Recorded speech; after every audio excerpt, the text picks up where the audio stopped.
Hoje em destaque a pesquisa IPEC, que mostra Lula com 44%, Jair Bolsonaro com 32% e Ciro Gomes e Simone Tebet com uma missão quase impossível.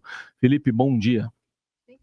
Salve, salve, Heisen, Carol, equipe da Eldorado FM, melhores ouvintes, sempre um prazer falar com vocês. Bom dia, Felipe. A gente tem trilha aqui de Missão Impossível qualquer coisa, viu? Ajuda aqui pro Morelli acertar aqui o placar do futebol.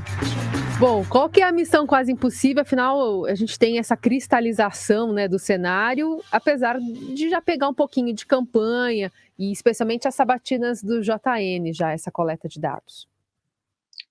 Pois é, não mudou muito ali o cenário cristalizado da polarização entre Lula e Jair Bolsonaro. Lula, portanto, com 44%, mantendo exatamente o mesmo índice da pesquisa anterior, assim como o Bolsonaro, 32%, mantendo também os 32% na pesquisa anterior. O que eu considerei interessante, embora seja ainda muito iminente, ainda muito incipiente, na verdade, foi a oscilação para cima de um ponto, dentro da margem de erro, é muito pouco ainda, mas eu quero falar sobre essa possibilidade, dessa tendência. Foi o aumento de um ponto para o Ciro Gomes, 7 em relação a 6 na pesquisa anterior, Simone Tebet, 3 em relação a 2 na pesquisa anterior, e o Felipe Dávila, 1 em relação a 0 na pesquisa anterior. Então, cada um desses candidatos, fora dessa polarização entre Lula e Jair Bolsonaro, subiu um ponto. De onde vieram esses 3 pontos, um de cada um? Teve um ponto que veio da candidata Vera, do PSTU, que estava com 1% na pesquisa anterior, e agora está com 0%. Quer dizer, aparentemente o eleitorado já viu que ela não tem viabilidade e já está migrando para outro candidato, que também pode ter pouca viabilidade, mas não é nem Lula nem Bolsonaro, que parecem ser rejeitados por esse eleitorado. E branco nulo saiu de 8% para 7%. Também teve aí uma queda de 1%. Portanto, também forneceu esse pontinho que cada um dos candidatos da chamada terceira via, embora o Ciro Gomes não se considere isso, conseguiu. E não sabe, não respondeu, também caiu de 7% na pesquisa anterior para 6%. Então, perdeu um pontinho. Isso pode ser um sinal, repito, está tudo dentro da margem de erro, essa tendência pode não se consolidar nas próximas pesquisas, mas eu quero analisar porque seria o caminho para qualquer candidato fora dessa polarização. O que está acontecendo, portanto, quanto mais próximo vai chegando a eleição e se começa a campanha oficial, mais se conhece os candidatos menos conhecidos. Então, Lula e Jair Bolsonaro, todo mundo já conhece. E mesmo assim você tinha ali muitos votos brancos e nulos e muitos indecisos. Não sabe, não respondeu. A partir do momento que essas pessoas que estão indecisas ou que estavam dispostas a votar nulo e branco conhecem Ciro Gomes, Simone Tebet, Felipe Dávila, elas começam a escolher esses candidatos alternativos. Eles, cada um deles, evidentemente, se quiser chegar ao segundo turno, precisa que esse movimento de migração daqueles que não tinham candidato para cada um deles aconteça de uma maneira rápida.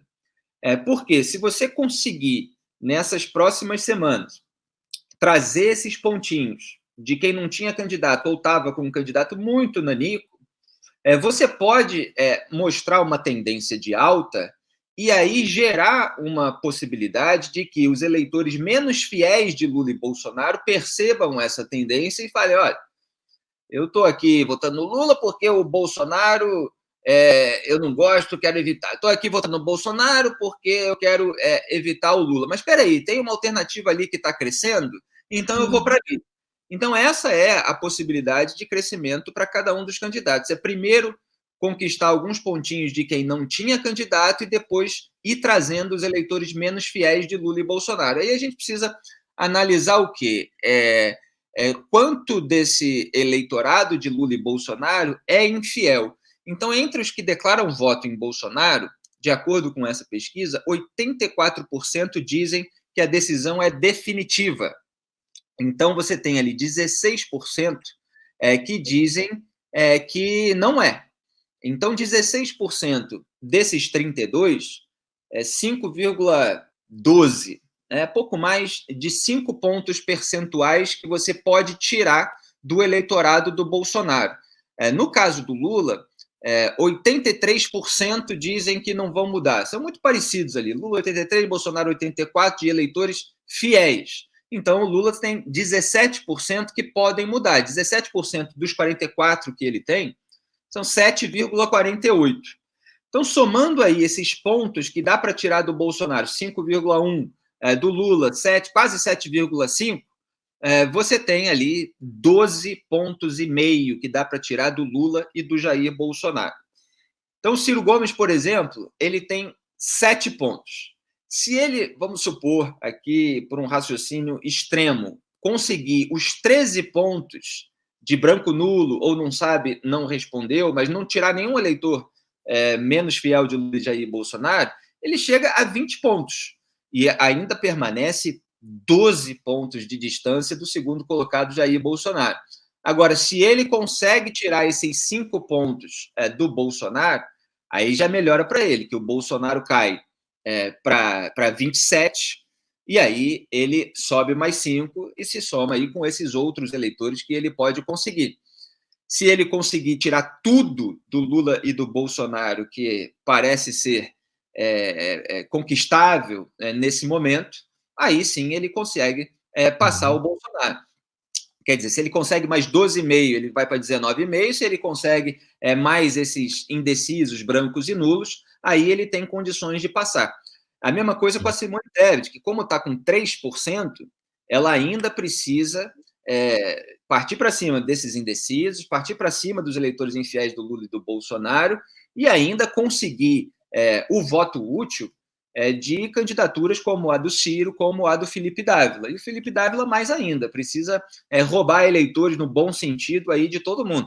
Então, é um caminho realmente bastante difícil e precisa dessa matemática num período muito curto. Primeiro, pegar aqueles que não gostam do Lula e do Bolsonaro, estavam cristalizados ali como indecisos ou brancos e nulos, atrair, portanto, com a tendência de alta, os eleitores menos fiéis dos dois líderes das pesquisas. Pareceu complicado, acho que vale tocar a musiquinha de novo, hein? Ô Felipe, agora observando aqui a rejeição, a de Bolsonaro está dentro da margem de erro, oscilação, mas subiu a rejeição a Bolsonaro de 46 para 37. Já a de Lula subiu de 33 para 36. Essa conta que você está apresentando, passa pela rejeição também? Pode passar por ela? E também pelos consolidados, né, que estão decididos 79% agora nesse levantamento. Pois passa.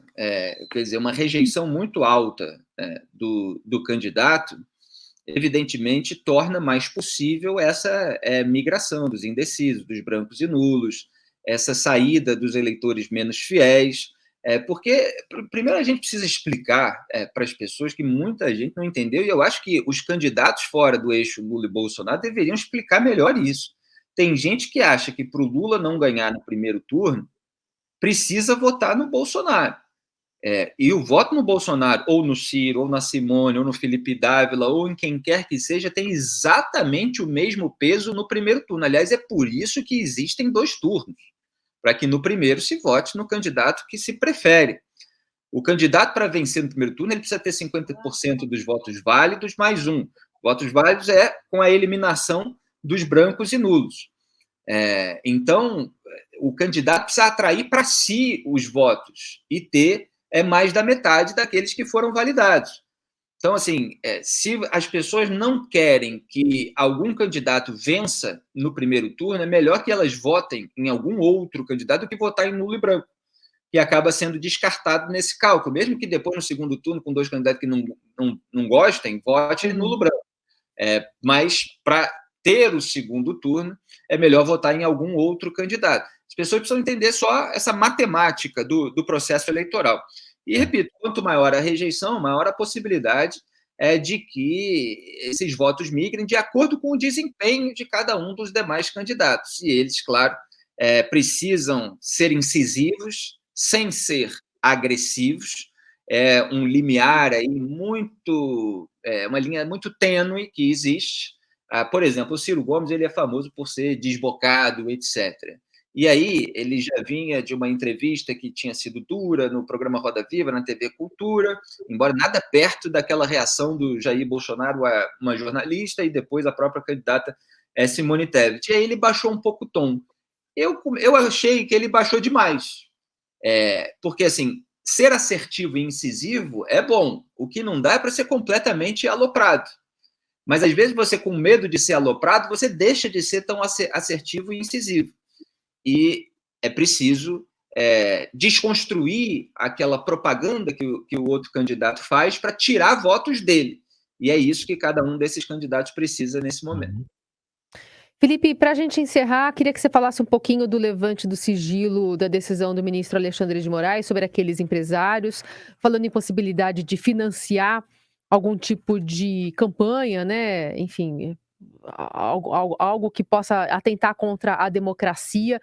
Queria que você comentasse essa decisão e se muda, de alguma forma, esse embasamento da decisão do ministro Alexandre de Moraes provocado pela PF.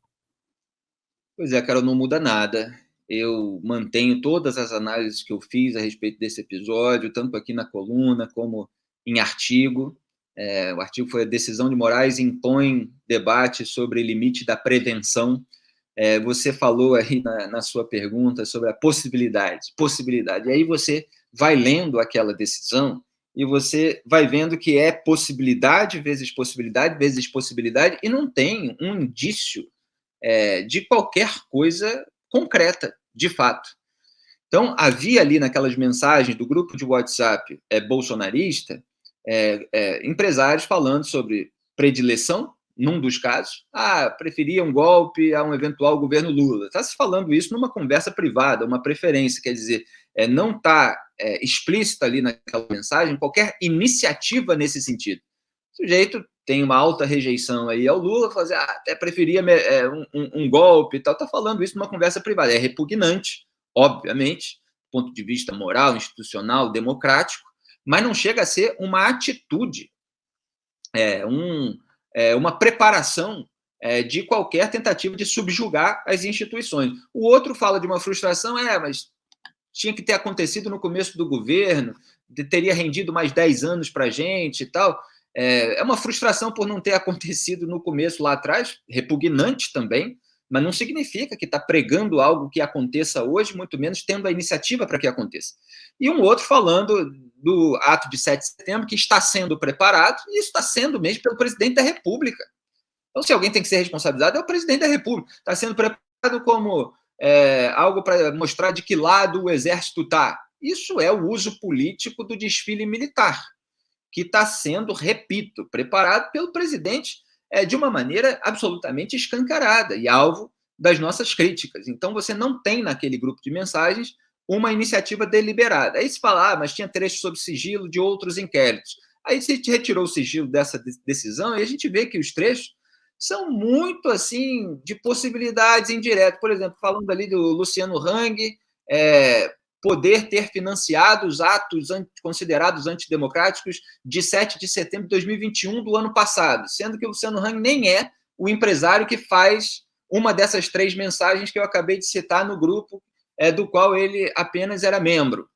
E aí você entra num território do Minority Report, aquele filme dirigido pelo Steven Spielberg com o Tom Cruise como protagonista, em que tem um sistema lá no ano de 2024, não era um ano de 2050 e poucos, um ano aí no futuro, que previa os crimes, e aí os agentes daquela força-tarefa atuavam na prevenção para neutralizar os autores dos crimes antes que eles acontecessem.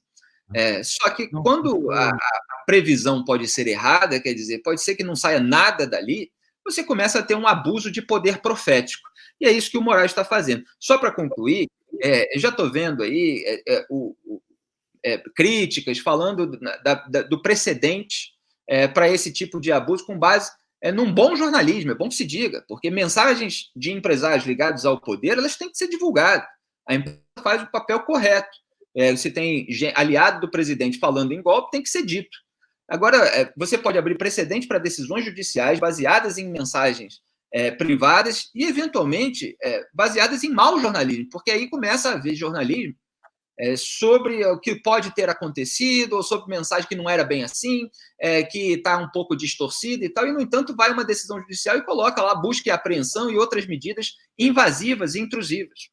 E aí eu preciso lembrar que houve exploração também informal lá no Supremo Tribunal Federal, são reforços argumentativos de mensagens roubadas por hackers, a partir de exploração a partir de ilações de conteúdo não autenticado de mensagens de membros de força-tarefa que foram roubadas por meio de violação criminosa de aplicativo de celular. Então, já tem aí um histórico de precedentes, se a gente pegar, por exemplo, a revista Cruzoé também, dentro do inquérito das fake news, quando tinha uma informação incômoda sobre Dias Toffoli, mais verdadeira, e eu estava criticando tudo isso.